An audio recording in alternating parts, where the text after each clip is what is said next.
ಪೊಳಿ ದೇವಸ್ಥಾನಕ್ಕೂ ಅಖಿಲೇಶ್ವರ ದೇವಸ್ಥಾನಕ್ಕೂ ಅವಿನಾಭಾವ ಸಂಬಂಧ. ಪೊಳ್ಳಿ ಕ್ಷೇತ್ರದಲ್ಲಿಯೂ ಮಹಾಮಾತೆ ಆವಿರ್ಭವಿಸುವ ಮೊದಲು ಇಲ್ಲಿಯೂ ಕೂಡ ಈಶ್ವರನ ಅಂಶಗಳೇ ಇತ್ತು.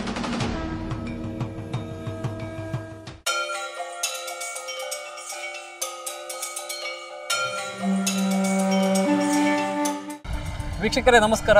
ನಾವಿವತ್ತು ದಕ್ಷಿಣ ಕನ್ನಡ ಜಿಲ್ಲೆಯ ಸುಪ್ರಸಿದ್ಧ ದೇವಾಲಯಗಳಲ್ಲಿ ಒಂದಾದ ಪೊಳಲಿ ರಾಜರಾಜೇಶ್ವರಿ ದೇವಸ್ಥಾನಕ್ಕೆ ದ್ವಾರದ ಹತ್ರ ಬಂದಿದ್ದೇವೆ.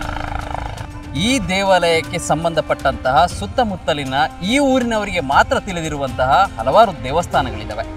ಅವುಗಳ ಬಗ್ಗೆ, ಆ ದೇವಸ್ಥಾನಗಳು ಹೇಗಿದೆ, ಕಾಲಗರ್ಭದಲ್ಲಿ ಹುದುಗಿ ಹೋಗಿರುವ ದೇವಸ್ಥಾನಗಳನ್ನು ಕೆಲವರು ಪುನರುಜ್ಜೀವನಗೊಳಿಸುವಂತಹ ಕೆಲಸವನ್ನು ಮಾಡ್ತಾ ಇದ್ದಾರೆ. ಆ ದೇವಾಲಯಗಳು ಹೇಗಿದೆ ಅಂತ ಹೇಳೋದನ್ನು ನೋಡಿಕೊಂಡು ಬನ್ನಿ.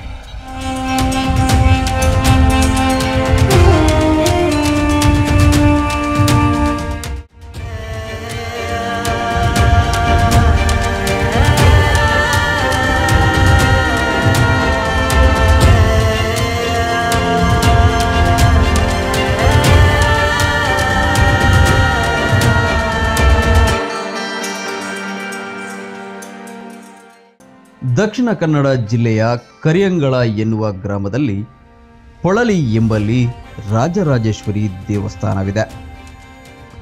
ಪೊಳಲಿ ರಾಜರಾಜೇಶ್ವರಿ ದೇವಸ್ಥಾನವನ್ನು ಸುತ್ತುವರಿದು ಫಲ್ಗುಣಿ ನದಿ ಹರಿದು ಹೋಗುತ್ತಾಳೆ.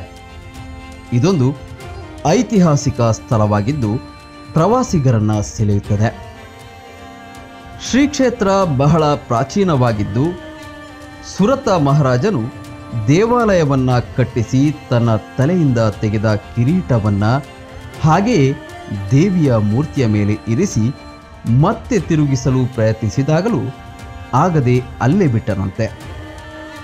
ಈ ಕಥೆಗೆ ಪೂರಕವೆಂಬಂತೆ ಇಂದು ದೇವಿಯ ಶಿರದ ಮೇಲೆ ಬೆಲೆ ಬಾಳುವ ವಜ್ರ ವೈಡೂರ್ಯ ಖಚಿತ ಕಿರೀಟ ಹಿಂದು ಮುಂದಾಗಿ ಕಾಣುತ್ತಿದೆ.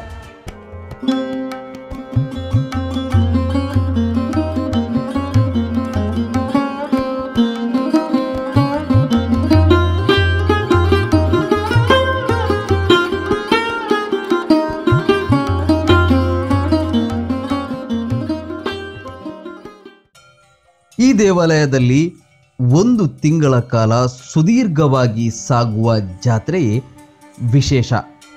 ಅಷ್ಟೇ ಅಲ್ಲದೆ ಪ್ರತಿ ವರ್ಷ ಜಾತ್ರೆ ನಿಖರವಾಗಿ ಯಾವಾಗ ಮುಗಿಯುತ್ತದೆ ಎನ್ನುವುದು ಧ್ವಜಾರೋಹಣವಾಗುವ ದಿನ ಮಾತ್ರ ತಿಳಿಯುವುದು ಇಲ್ಲಿನ ವಿಶೇಷತೆಯಾಗಿದೆ.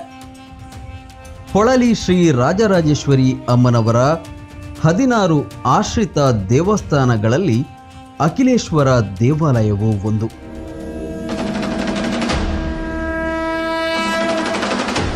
ಪೊಳಲಿ ಶ್ರೀ ರಾಜರಾಜೇಶ್ವರಿ ಸಾನ್ನಿಧ್ಯದಿಂದ ಸುಮಾರು 1 ಕಿಲೋಮೀಟರ್ ದೂರದಲ್ಲಿದೆ ಈ ದೇವಾಲಯ.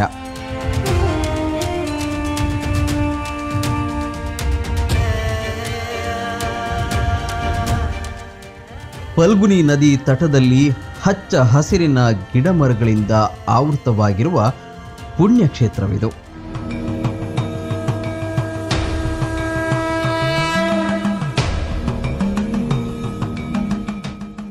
ಅಖಿಲಾಂಡ ಮೂರ್ತಿ ಬ್ರಹ್ಮಾಂಡ ನಾಯಕ ಅಖಿಲೇಶ್ವರ ಇಲ್ಲಿನ ದೇವರು.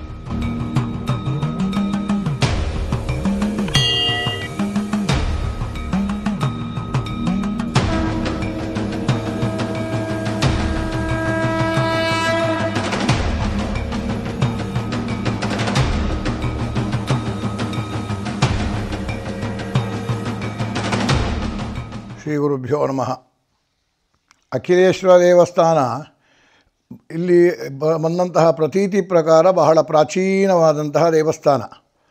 ನಮ್ಮ ಅಷ್ಟಮಂಗಲ ಪ್ರಶ್ನೆ ಅಥವಾ ಹಿಂದೆ ಬಂದಂತಹ ಪ್ರತೀತಿಗಳ ಪ್ರಕಾರ ಈ ಅಖಿಲೇಶ್ವರ ದೇವಸ್ಥಾನವು ಪುರಾತನ ದೇವಸ್ಥಾನ, ಒಂದು ಅರ್ಥದಲ್ಲಿ ಪೊಳಿ ದೇವಸ್ಥಾನದಲ್ಲೂ ಪ್ರಾಚೀನವಾದ ದೇವಸ್ಥಾನ ಎಂಬಂಥ ಐತಿಹ್ಯಗಳಿವೆ. ಪೊಳಿ ದೇವಸ್ಥಾನದಲ್ಲಿಯೂ ಕೂಡ ಪ್ರಾಚೀನ ಕಾಲದಲ್ಲಿ ಅಥವಾ ನಾವು ಬಹಳ ಹಿಂದೆ ನೋಡುವಾಗ ಅಲ್ಲಿ ಬಹಳಷ್ಟು ಶಿವಲಿಂಗಗಳನ್ನು ನೋಡಲಿಕ್ಕೆ ಸಿಕ್ಕಿತ್ತು. ಕಾಲಘಟ್ಟಗಳಲ್ಲಿ ಜೀರ್ಣೋದ್ಧಾರ ಮಾಡುವ ಕೆಲವೊಂದಷ್ಟು ವಿಸರ್ಜನೆಗಳನ್ನೊಳಗೊಂಡಿವೆ. ಹಾಗಾಗಿ ಪೊಳಿ ದೇವಸ್ಥಾನಕ್ಕೂ ಅಖಿಲೇಶ್ವರ ದೇವಸ್ಥಾನಕ್ಕೂ ಅವಿನಾಭಾವ ಸಂಬಂಧ. ನಮಗೆ ಈ ಪೊಳಿ ದೇವಸ್ಥಾನಕ್ಕೆ ಸಂಬಂಧ ಎಂಬಕ್ಕೆ ಒಂದು ಪ್ರತೀತಿ ಹೇಗೆ ಉಂಟು ಹೇಳಿದರೆ, ಇಲ್ಲಿ ಒಂದು ಪೊಳಿ ದೇವಸ್ಥಾನ ಒಂದು 10-16 ದೇವಸ್ಥಾನಗಳಲ್ಲಿ ಇದು ಒಂದು ದೇವಸ್ಥಾನ ಅಂತ ಹೇಳ್ತಾರೆ. ಅಖಿಲೇಶ್ವರ, ಕಂಚೇಶ್ವರ, ಕೆಲ್ಲೇಶ್ವರ, ಅಗಸ್ತ್ಯೇಶ್ವರ, ಹೀಗೆ ವರದೇಶ್ವರ ಇತ್ಯಾದಿ ಈಶ್ವರ ದೇವಸ್ಥಾನಗಳೆಲ್ಲ ಈ ಪೊಳ್ಳಿ ದೇವಸ್ಥಾನಕ್ಕೆ ಸಂಬಂಧಪಟ್ಟಂಥ ಒಂದು 16 ದೇವಸ್ಥಾನಗಳಿವೆ ಎಂಬುದು ಕೂಡ ಒಂದು ಪ್ರತೀತಿಯಲ್ಲಿ ಉಂಟು. ಕೆಲವೆಲ್ಲ ಕಾಲಘಟ್ಟದಲ್ಲಿ ಕೆಲವೆಲ್ಲ ಈ ಜೀರ್ಣ ಆಗಿ ಈಗ ಕೆಲವು ಜೀರ್ಣೋದ್ಧಾರಗೊಂಡಿದೆ, ಕೆಲವು ಜೀರ್ಣೋದ್ಧಾರಗಳು ಹಂತದಲ್ಲಿದೆ, ಇನ್ನು ಕೆಲವು ಹರಿಶ್ರೀ ಗುರುಭ್ಯೋನೋ ಎಂಬ ಹಾಗೆ ಆರಂಭದ ಹಂತದಲ್ಲೇ ಇವೆ. ಹಾಗೆ ಈ ಅಖಿಲೇಶ್ವರ ದೇವಸ್ಥಾನ ಎಂಬುದು ಪ್ರಾಚೀನ ಕಾಲದಿದ್ದಂಥ ದೇವಸ್ಥಾನ. ಯಾಕಂದರೆ ಆಡು ಭಾಷೆಯಲ್ಲಿ ಅದಕ್ಕೆ ಪರಾ ದೇವಸ್ಥಾನ ಅಂತ ಒಂದು ಹೇಳುವಂಥ ಹೆಸರುಂಟು. ಹಳತ್ತು ಎಂಬ ಅರ್ಥ ಅಂತ ಹೇಳಿದ್ರೆ ಭಾಳ ಪ್ರಾಚೀನವಾದ ದೇವಸ್ಥಾನ ಅಂತ. ಇದು ಅಖಿಲೇಶ್ವರ ದೇವಸ್ಥಾನ. ಇದು ದೇವಸ್ಥಾನ ನೋಡೋ ಮಟ್ಟಿಗೆ ಸಣ್ಣ ಆದರೂ ಕೂಡ ಬೃಹದಾಕಾರದಲ್ಲಿರತಕ್ಕಂಥ ಒಂದು ಲಿಂಗ ಅಲ್ಲಿಯ ಪಾಣಿಪೀಠ ಮತ್ತು ಲಿಂಗ ಎಂಬುದು ಬಹಳ ದೊಡ್ಡದಾದ್ದು. ನಾವು ಸಣ್ಣ ಸಣ್ಣ ದೇವಸ್ಥಾನ ನೋಡುವ ಹಾಗಿಲ್ಲ, ಬಹಳ ದೊಡ್ಡ ಗಾತ್ರದಾದಂತಹ, ಇವತ್ತು ನಾವು ಮಾನುಷಿಕ ನೆಲೆಯಲ್ಲಿ ಅದನ್ನು ಎತ್ತಿಕೊಂಡೋಗಿಡುವ ಪರಿಸ್ಥಿತಿ, ಅಷ್ಟು ದೊಡ್ಡದಾದಂಥ ಲಿಂಗ. ನಾವು ಇತ್ತೀಚಿನ ದಿವಸಗಳು 15 ವರ್ಷ 14 ವರ್ಷಗಳ ಹಿಂದೆ ಜೀರ್ಣೋದ್ಧಾರ ಮಾಡುವಾಗ ಆ ದೇವಸ್ಥಾನದ ಲಿಂಗವನ್ನು ನಾವು ಅಲ್ಲಿಂದಲೇ ನಾವು ಸಾನ್ನಿಧ್ಯ ಸಂಕೋಚ ಮಾಡಿದ್ದು, ಹೊರಗೆ ತಂದು ಬಾಲಲ್ಲಿ ಇಡುವಂಥ ಪರಿಸ್ಥಿತಿ ಇರಲಿಲ್ಲ. ಹಾಗಾಗಿ ಮತ್ತು ಲಿಂಗವೂ ಹಾಗೆ ಬಹಳ ಚಂದ. ನಾವು ಅದನ್ನು ನೋಡುವಾಗ ಬಹಳ ಆ ಕಾಲದಲ್ಲಿ ಮಾಡಿದಂಥ ಲಿಂಗ ಬಹಳ ಉತ್ಕೃಷ್ಟವಾದಂಥ ಬಿಂಬ. ಇನ್ನೊಂದು ಎಂತಂತ ಹೇಳಿದ್ರೆ, ಈ ಈಶ್ವರ ದೇವಸ್ಥಾನಗಳು ನಮ್ಮಲ್ಲಿ ಕಲಿಯುಗದ ದೇವತೆಯೇ ಈಶ್ವರ. ಯಾಕಂದರೆ ಕಲವು ದೇವೋ ಮಹೇಶ್ವರ ಎಂಬ ನಿಯಮದ ಪ್ರಕಾರ ಕಲಿಯುಗದ ದೇವತೆ ಈಶ್ವರ ಎಂಬ ಅರ್ಥದಲ್ಲಿರುವಾಗ ಇಲ್ಲಿ ಹತ್ತಿರದಲ್ಲೆಲ್ಲ ದೇವಸ್ಥಾನಗಳೆಲ್ಲ ಉಂಟು.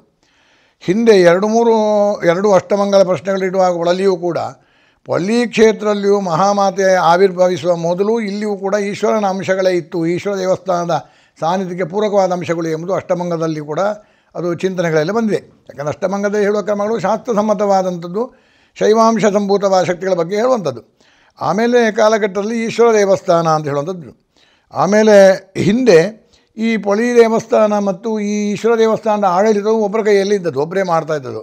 ನಮ್ಮಲ್ಲಿ ಇಲ್ಲಿ ಒಂದು ಮನೆತನ ಉಂಟು, ಚೇರದ ಮನೆತನ ಅಂಥೇಳಿ. ಆ ಮನೆತನದವರೇ ಆ 2 ದೇವಸ್ಥಾನದ ಆಡಳಿತವನ್ನು ಬಹಳ ಹಿಂದೆ ಮಾಡ್ತಾಯಿದ್ರು.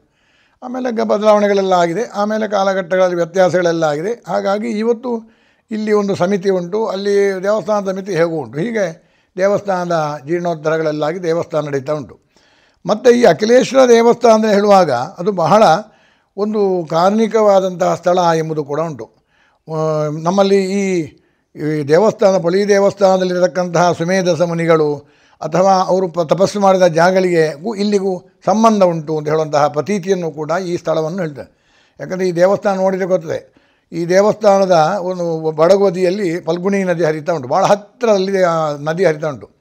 ನಮ್ಮ ಪೂರ್ವಜರು ದೇವಸ್ಥಾನದ ಈ ಭೂಮಿಗಳನ್ನೆಲ್ಲ ಸಂಕಲ್ಪ ಮಾಡುವಾಗ ಎತ್ತರವಾದಂತಹ ಸ್ಥಳ, ನದಿ ಮುಖಾರಣ್ಯ ಅಥವಾ ಹೀಗೆ ಒಂದು ಪ್ರಸಿದ್ಧವಾದ ಸ್ಥಳಗಳಲ್ಲಿ ದೇವಸ್ಥಾನದ ಪಾವಿತ್ರತೆಯನ್ನು ಇಟ್ಟುಕೊಳ್ಳೋಕ್ಕೋಸ್ಕರ ಮಾಡೋದು. ಹಾಗೆ ಅದು ಭಾಳ ಅತ್ಯಂತ ಸನಿಹದಲ್ಲಿ ಫಲ್ಗುಣಿ ನದಿ ಉಂಟು. ಹಾಗಾಗಿ ಈ ದೇವಸ್ಥಾನ ಅಲ್ಲದೆ ಈ ದೇವಸ್ಥಾನ ಇದೊಂದು ಮೋಕ್ಷಕ್ಕೆ ಕಾರಣೀಭೂತವಾದಂಥ ದೇವಸ್ಥಾನ ಎಂಬಂಥ ಪ್ರತೀತಿ ಉಂಟು ಬಹಳ ಪ್ರಾಚೀನದಿಂದ. ಏನಾದರೂ ಇವತ್ತು ಅದು ಸ್ವಲ್ಪ ಈಗಿರುವಂಥ ಮಟ್ಟಕ್ಕೆ ಬರಬೇಕಂತ ಹೇಳಬೇಕಂದ್ರೆ ಅದಕ್ಕೆ ಕೊಡುವಂಥ ಅಷ್ಟೇ, ಅದಕ್ಕೆ ಕೊಡುವಂಥ ನಾವು ಅದನ್ನು ಪ್ರಯತ್ನಗಳು ಕಡಿಮೆ ಇರ್ಬೋದು. ಈಗ ಮಾನಸಿಕ ಪ್ರಯತ್ನಗಳಿಲ್ಲದೆ ಯಾವ ಧಾರ್ಮಿಕ ಕ್ಷೇತ್ರಗಳು ಮೇಲೆ ಬರಲಿಕ್ಕೆ ಸ್ವಲ್ಪ ಕಷ್ಟವೇ. ಅದಕ್ಕೆ ಬೇಕಾದಂಥ ಪೂರಕಾಂಶ ಕೇವಲ ಒಂದು ಪಾವಿತ್ರತೆಯಿಂದ, ಕೇವಲ ಒಂದು ಸ್ಥಳದ ಮಹಿಮೆಯಿಂದ ಮಾತ್ರ ಮೇಲೆ ಬರುವಂಥದ್ದಲ್ಲ. ಅದಕ್ಕೆ ಬೇಕಾದಂತಹ ಒಂದು ವ್ಯವಸ್ಥೆಗಳು ಅಲ್ಲಿ ಮಾಡುವ ಇದ್ದಾವೆ. ಹಾಗಿರುವಾಗ ಹಿಂದೆ ಕೆಲವೆಲ್ಲ ನಮ್ಮ ಆಡಳಿತ ವ್ಯವಸ್ಥೆಗಳಿಂದಾಗಿಯೂ ಆ ದೇವಸ್ಥಾನವು ಜೀರ್ಣೋದ್ಧಾರ ಆಗಿ ಅಥವಾ ಇನ್ನೂ ಬಹಳ ಮಟ್ಟಿಗೆ ಬರಲಿಕ್ಕೆ ಸ್ವಲ್ಪ ಕಷ್ಟಗಳಲ್ಲಾಗಿದೆ. ಹಾಗಾಗಿ ಆ ದೇವಸ್ಥಾನ ಆ ಮಟ್ಟಕ್ಕೆ ಬಂದು, ಇಲ್ಲದಿದ್ದರೆ ಬಹಳ ಪ್ರಸಿದ್ಧವಾದಂತಹ ಮತ್ತು ಸಿದ್ಧಿಕ್ಷೇತ್ರ ಅಂತ ಹೇಳ್ಬಿಡ್ತಾರೆ. ಇಲ್ಲಿ ಮೊದಲೆಲ್ಲ ಇಲ್ಲಿ ಕೆಲವರೆಲ್ಲ ಇದ್ದು ಕೂತ್ಕೊಂಡು ಜಪ ಅಥವಾ ಒಂದು ರೀತಿಯ ತಪಸ್ಸೆಲ್ಲ ಮಾಡಿದಂತಹ ಜಾಗ, ಅದರಿಂದ ಸಿದ್ಧಿಕ್ಷೇತ್ರ ಎಂಬುದನ್ನು ಕೂಡ ಈ ಅಖಿಲೇಶ್ವರ ದೇವಸ್ಥಾನಕ್ಕೆ ಹೇಳ್ತಾರೆ. ಇಲ್ಲಿ ಈ ದೇವಸ್ಥಾನದಲ್ಲಿ ದೇವರು ಇಷ್ಟಗಾಮಿಯ ಸಿದ್ಧಿ ಅಂತ ಹೇಳಿದರೆ ನಾನು ಹೇಳಿದ ಹಾಗೆ ಮೋಕ್ಷಕಾರಕ. ನಾನು ಹೆಚ್ಚಿನವರೆಲ್ಲ ಬಂದು ಆ ದೇವಸ್ಥಾನದಲ್ಲಿ ಪಾಪನಾಶಕವಾದ ಮಂತ್ರಗಳಿಂದ ಈ ಸಾಹಿತ್ಯಕ್ಕೆ ಬೇಕಾದ ಕೆಲಸಗಳನ್ನೆಲ್ಲ ಮಾಡಿ ತನ್ಮೂಲಕ ತಮ್ಮ ಪೂರ್ವಜರಿಗೆ ಸಾಹಿತ್ಯ ಕೊಟ್ಟಂತಹ ಕ್ಷೇತ್ರವೂ ಹೌದದು. ಯಾವುದು ಈ ಈಶ್ವರ ದೇವಸ್ಥಾನ. ಹಾಗಾಗಿ ಅಂತಹ ಪ್ರಸಿದ್ಧವಾದಂತಹ ದೇವಸ್ಥಾನಗಳು ಈಗ ನಮಗೆ ಗೊತ್ತಿದ್ದಕ್ಕೆ ನಮ್ಮ ಕಾಲಗಳಲ್ಲಿ ಒಂದು 2-3 ಬಾರಿ ಬ್ರಹ್ಮಕಲಶಗಳೆಲ್ಲ ಆಯಿತು. ಈಗ ಇನ್ನೂ ಒಂದು 2 ವರ್ಷದಲ್ಲಿ ಇನ್ನೊಂದು ಬ್ರಹ್ಮಕಲಶ ಆಗುವಂತಹ ಕಾಲ ಬಂದಿದೆ. ಇಂತಹ ದೇವಸ್ಥಾನ ಯಾಕಂದ್ರೆ ನಮ್ಮ ವಿರಳಾದಿ ವಿರಳ ದೇವಸ್ಥಾನ ಇದು ಕೂಡ ಒಂದು. ಅಲ್ಲಿ ಹೋಗಿ ದೇವಸ್ಥಾನ ಎದುರು ನಿಂತಾಗಲೇ ನಮಗೆ ಗೊತ್ತಾಗುತ್ತೆ ಆ ದೇವಸ್ಥಾನ ಎಷ್ಟು ಸ್ಥಳದ ಶಕ್ತಿಯಲ್ಲಿ ಉಂಟು. ಯಾಕಂದರೆ ಯಾವುದೇ ಒಂದು ದೇವಸ್ಥಾನ ಅಥವಾ ಸ್ಥಳಗಳು ಕೂಡ ಆ ದೇವಸ್ಥಾನದ ಮೂಲವಾದಂತಹ ಸ್ಥಳದಲ್ಲಿ ಭೂಗತವಾದಂತಹ ಶಕ್ತಿಗಳಿಂದಾಗಿ ಅದು ಉಚ್ಛ್ರಾಸ್ತಿ ಬರುವಂಥದ್ದು. ಹಾಗಾಗಿ ಆ ಕ್ಷೇತ್ರವೂ ಕೂಡ ಬಹಳ ಎಷ್ಟೋ ಕಾಲಪುರುಷನ ತುಳಿತಕ್ಕೆ ಸಿಕ್ಕಿ ಜೀರ್ಣ ಆದರೂ ಒಮ್ಮೆ ದೇವಸ್ಥಾನ ಪೂಜೆಗೆ ಕಷ್ಟ ಆದಂತಹ ಸಂದರ್ಭವೂ ಇತ್ತು. ಆದರೆ ಇವತ್ತು ಬರ್ತಾ ಜನರ ಒಂದು ಕೂಡುವಿಕೆಯಿಂದ, ಜನರ ಒಂದು ಕೊಡುವಿಕೆಯಿಂದ ಆ ದೇವಸ್ಥಾನವು ಬಹಳ ಮೇಲ್ಮಟ್ಟಕ್ಕೆ ಬಂದಂತಹ ಪರಿಸ್ಥಿತಿ. ಈಗ ಸಾಧಾರಣ ಮಟ್ಟಿಗೆ ಬಹಳ ಮೇಲಲ್ಲದು ಕೂಡ ದೇವಸ್ಥಾನ. ಈಗ ಅದು ಒಂದು ರೀತಿಯಲ್ಲಿ ನಮ್ಮ ಮುಜರಾಯಿ ಇಲಾಖೆ ಸೇರಿದಂತಹ ದೇವಸ್ಥಾನವೂ ಆಗಿದೆ. ಹಾಗೆ ಈ ದೇವಸ್ಥಾನವು ಬಹಳ ನಮ್ಮ ಪೊಳಲಿ ದೇವಸ್ಥಾನ ಪ್ರಾಚೀನವಾದ ದೇವಸ್ಥಾನ, ಅದು ಪರಾ ದೇವಸ್ಥಾನ, ಹೀಗೆ ಎಲ್ಲ ಹೇಳುವಂಥ ಪ್ರತೀತಿಗಳು ನಾವು ಜನಜನಿತವಾದ ಕಥೆಗಳನ್ನ ಹೇಳ್ತೇವೆ.